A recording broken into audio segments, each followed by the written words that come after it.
with this? It's the evil one. Good morning, It's the Ryan. How are you? evil. How are you, my friend? Good to have you. Oh, I'm recovering from a loaded Albany Capital Region sports weekend. That's what I'm doing. But otherwise, I'm good. So what happened? What happened this Well, weekend? Well, let's see. Firewolves unfortunately lost in the NLL finals and 2 straight to Buffalo. But that's okay. Hey, you know what? I will take an 8-win improvement and a trip to the Cup final any day.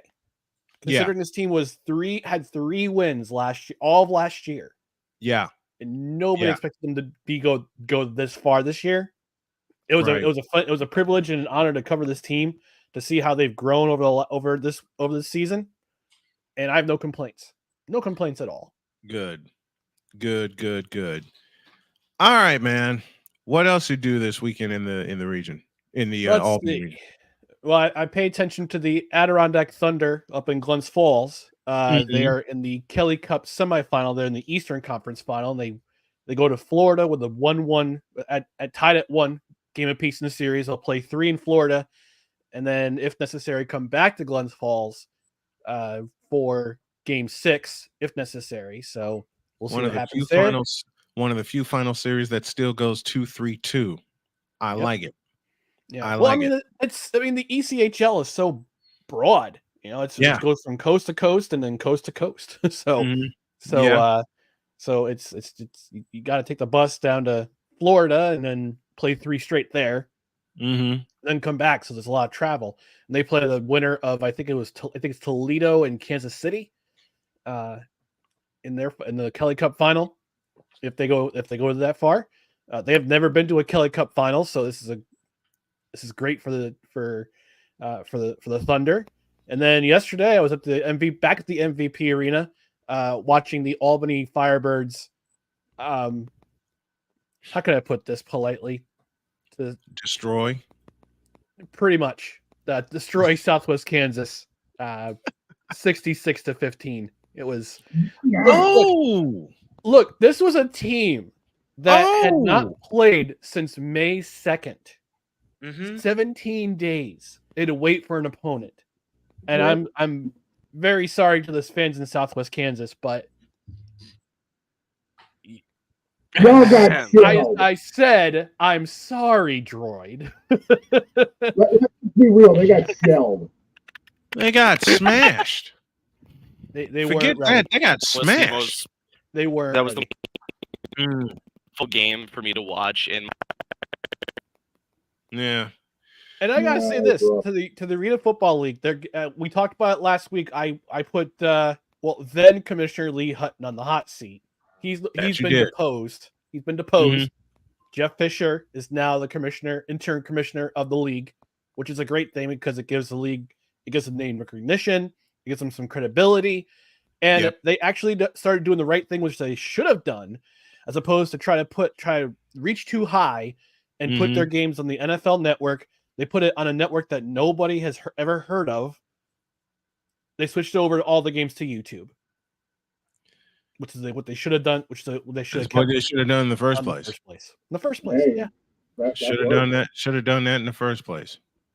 Yep. So now they have a big match on they have a big game on Friday against West Texas. West Texas. I can't remember their last name. Desert Hawks, who used to be the Warbirds when they were in the NAL. And now they're facing the West Texas Desert Hawks on Friday night, and that's going to be I think it's going to be a great game. That's going to be a great game because I believe they're both undefeated, if I'm not mistaken. First one to 70. Pretty much. It's going to be the first one to 70. Although, if you ask the Firebirds, they're like, no, we're not going to allow 7. We're not going to have them drop 70 on us. I'm talking about y'all having 70 on them. Oh, okay. I'm talking about y'all putting 70 on everybody. Let's put Let's put it this way. The offensive reserves were out for the second half yesterday, and they still scored 31 points. I'm not surprised. No. 5-8. I'm not surprised at all. Yeah, it was 35-8 at the half. At the half. They said, you know what? We got a big game on Friday. Let's put the Poor offense. Southwest Kansas. 31 points. Sounds like the damage I used to do on Madden. Yeah. Oh, You know, I never played Madden. I don't plan on playing Madden. I'm the most basic video gamer. Up, down, left, right, shoot. Okay, press a button, go this way. Press a button, go that way. I can't do these combinations or whatever the hell y'all call them. Now, too many buttons. Now, Ryan, I need you to roast somebody. The White Sox? No. I already did that yesterday. Hell, my wife did it for me. Well, I mean, my wife did it for me. Let's put it this way: the over/under for the White Sox runs total scored this weekend was 5.5, and they got the under. So if you bet the under, good for you. Congratulations. I knew not to bet anyway, knowing how pathetic this team is going to be for the next couple of years. At least you realize. At least you realize it. I'm not stupid, okay? They're bringing in young players, and they finally do something they should have done 3 years ago when they won the doggone division. Rebuild their farm system. And they yeeted Tim Anderson to Miami. They banished him to Miami. I'm glad they did. And he hasn't done a doggone thing with Miami. He was a problem. Matter of fact, he's sitting on a bench. He was toxic in the locker room. And the White Sox are getting all that garbage out. They're Houstoning. That's what they're doing. They're blowing it up and starting all over. They're blowing it up and starting all over. The good thing is they're basing a lot of the offense around Lubach. Yes, around Luis Robert. Now the other thing with the White Sox, stay healthy, please. Yes. They've been smashed with injuries all year. That's no excuse for the way that they play. But I will tell you, they do not only with Luis Robert and Eloy Jimenez, they have a second baseman by the name of Zach Remillard. I want y'all to watch him. To watch him. He's doing what Tim Anderson couldn't do at the shortstop position. Play ball. And he wasn't. It probably isn't toxic in the locker room either. No, he's not. Here's another one. Be a leader. No. Say it again. Be a leader. That's the other thing your boys. That's exactly what he's doing. That's exactly what he's doing. Now, if we get a pitching staff, we'll be able to compete in a couple of years. But I already know how it's going to go this year and next. The pitching staff is going to be key for them. The pitching staff is going to be key. Here's the reason why I've asked Mr. McCarthy to roast somebody. And the person I want you to roast while I step away for a minute because I drank 2 of these. Who told you not to do that? Jody told me not to do it. This is why you go before the show. I was driving, okay? You got to allow me that. I was driving to pick up my daughter, okay? You know the crazy part? As my loving sister would say, don't make excuses, be accountable. I am being accountable. I'm admitting live on the air that I put 2 of these down with chocolate caramel in it. Oh. I am being... Listen, y'all know I'm a chocoholic. Y'all know I can't help it. Okay? I'm trying to help. Listen, you want accountability? And this is where I laugh at myself. I went the full day yesterday without caffeine.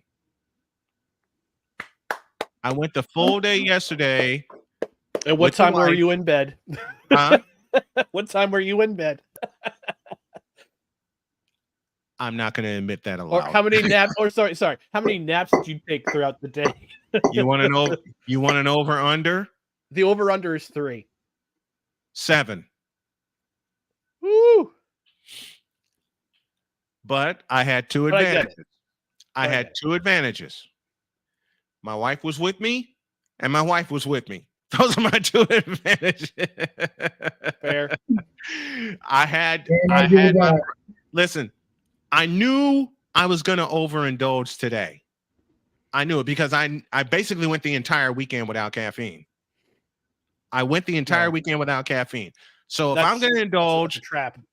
Yeah, it is. This will be the day. This will be the day to do it, and I'm holding myself accountable as the children in my family and my wife has told me to do. Y'all see this? I've had 2 of these. One sitting up at 5:00 this morning, trying to put the show together, and the second one I had on the road while I was picking up my daughter. Here's the crazy part. Guess who gave me the first one? Jody. Yep. Yeah. Figures. So speaking of coffee, who am I roasting? Mike Greenberg. Ooh. Oh. Woo! You mean the pseudo Jets fan? Yes. He's Why? and pseudo because of the fact he's a beloved Northwestern Wildcat, like I. Yeah. Okay. Now I think Droid is going to be gone. Yeah. the rest- the the rest- I said I want to talk some that hockey with him. Oh, you'll have us. We're gonna be talking some hockey a little bit. Hey, I switched to my Bruins hat because there's an end of year service coming. And Now, I got to I preach want about you. it. This is why I want McCarthy to roast Mike Greenberg. I have 2 reasons. One, I have to step away because that second cup of coffee is going to kick my tail. And the second and most important reason, what he predicted for the Jets to do this year. This is why I don't watch the Florida Network, folks. I am glad you, and that's the bonus reason of why I want you to just put him on the hot seat. I'll set it Tell me up. what he said. Tell me what he said. 14-3. I'm sorry, what? You ready? You ready? 14-3? Let me cook. Get him.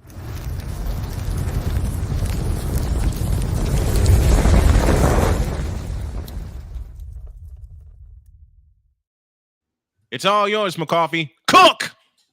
Well, before we get to me cooking Mike Greenberg, I have to do an ad read because if I don't read it, Stick Diggy will get apoplectic.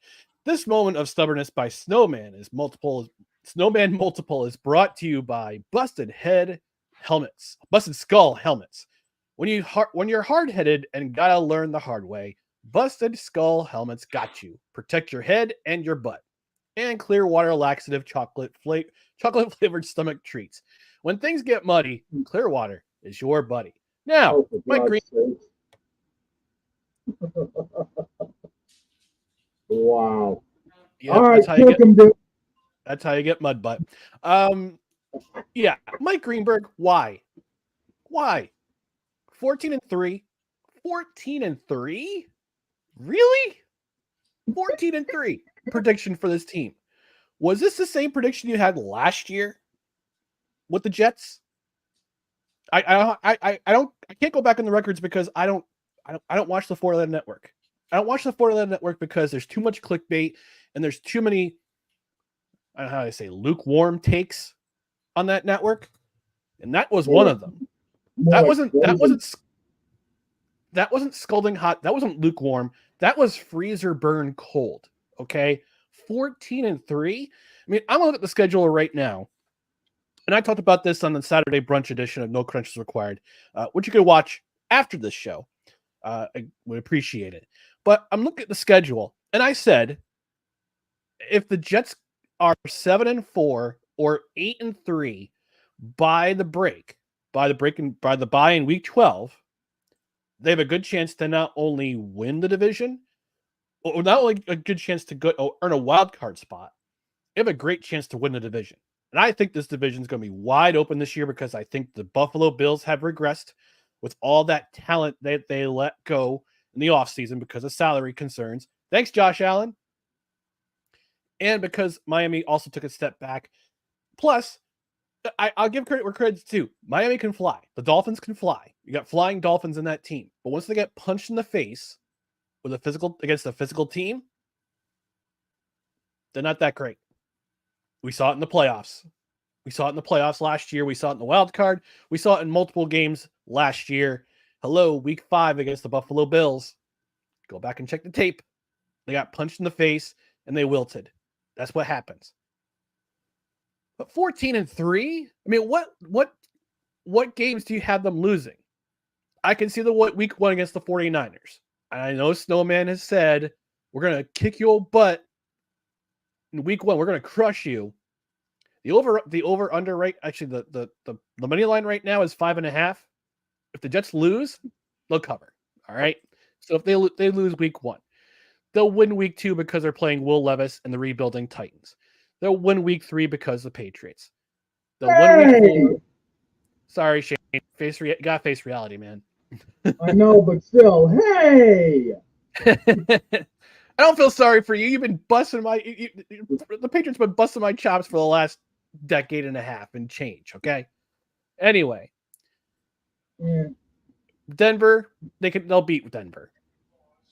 Minnesota, back and forth game. I think that'll be a close game in London. Bills on Monday night, that'll be a close game. Pittsburgh, they win. New England, they win. Sorry, Shane. Ow. Houston's a potential. Right in the feels. Houston's a potential loss. That could go either way. They'll beat Arizona. Indianapolis could go either way. So that's 3, possibly 4 losses. But again, they're 7-4 or 8-3 at the break. And this is their latest bye week since 1990 when bye weeks were established. All right. They look at the rest of the schedule. It gets a little tougher. Seattle, week 13, Seattle at home. Then they travel to Miami. They stay in Florida for Jacksonville. They come home for the Rams. Then they're at Buffalo. And then week 18 is a home finale to be determined. Possibly on Monday night, possibly on Saturday afternoon, possibly on Sunday night or Sunday afternoon against the Dolphins, depending on where they are in the standings. So look at the schedule. There's no way they're going 14-3. I'm sorry. I'm a Jets fan. I'm a realist. Okay. I've suffered as a sports fan, not physically, not emotionally, not mental. Well, you can say emotionally. Emotional. There's a lot of emotional damage as a Jets fan, especially over the last 10 years or so. Emotional damage. 14-3. Looking at this schedule, looking at who you have to face. Look. Who's smoking what? 49ers ain't no slouch. Minnesota. Emotional damage. Thank you. Minnesota ain't no slouch. Buffalo took a step back. Ain't no slouch. Pittsburgh. I don't know who's playing quarterback, but Mike Tomlin always gets his team ready. Houston ain't no slouch. CJ Stroud, anybody. Indianapolis ain't no slouch. And I'm not saying that because Dr. K might be listening. I'm saying that because Indianapolis is a good team. They were 1 play away from winning the South last year. All right. And the best part about the Colts is they're healthy. Yeah, they're healthy. And if they stay healthy on week 11, that's going to be a great game. Seattle, I don't know what they are. I mean, even Dustin will say that too. Miami, they are where they are. Jacksonville is a tough team. I want y'all to sweep Miami. Because I'm sick and tired of the hype of Tua Tagovailoa, and he's mediocre. Go on, please. Anyway, Rams, no slouch. None. At the Bills in Orchard Park, not Buffalo, in Orchard Park. At December. Rich Stadium. It's going to be cold. It's going to be windy. That's going to be a slobber knocker. So how do you see 3 losses out of this schedule? Which 3 teams did he say we're going to beat the Jets this year? Look at this at a realistic standpoint. And I joke around and say that Mike Greenberg's a fake Jets fan. He could be. I mean, maybe he's just hyping up the team because he wants to feel good about himself. But this is not a 3-loss season. Yes, they could. The NFL. Look, a wise man once said, "The most predictable thing about the future is that it's unpredictable." Mm-hmm. We didn't see Aaron Rodgers going down after 4 plays last season, and then having the absolute garbage season from 3 different quarterbacks the rest of the way. Nobody saw that coming. Tim Boyle. Tim Boyle. Nobody saw that coming. And nobody can see a 14-3 season, not even you. So step away from your phone, step away from the breezer burn takes, and just stop. All right, stop talking about the Jets. Let's wait till September to see what happens. 3 losses. All right, we're done here.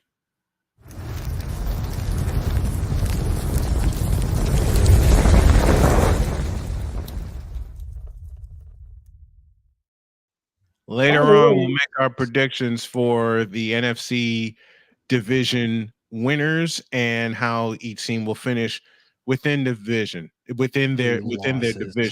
the NFC. I'm going to add a little something to Mike Green, to the roast of Mike Greenberg.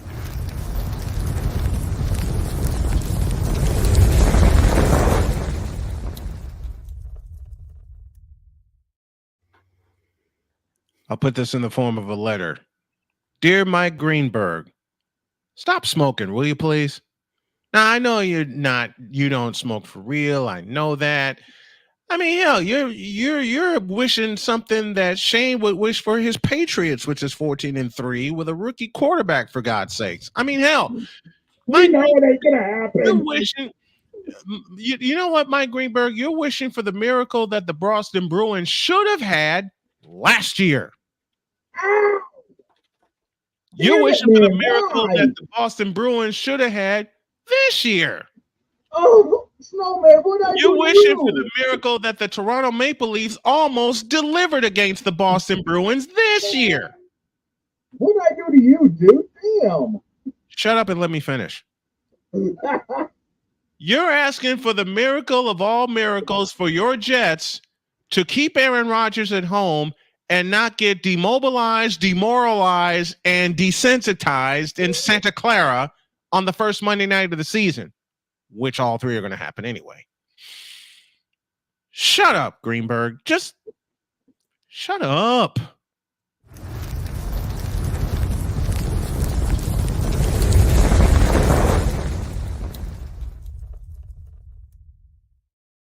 I'll save more later. I got enough damage here from not having my whole normal setup. Why you got to do that now?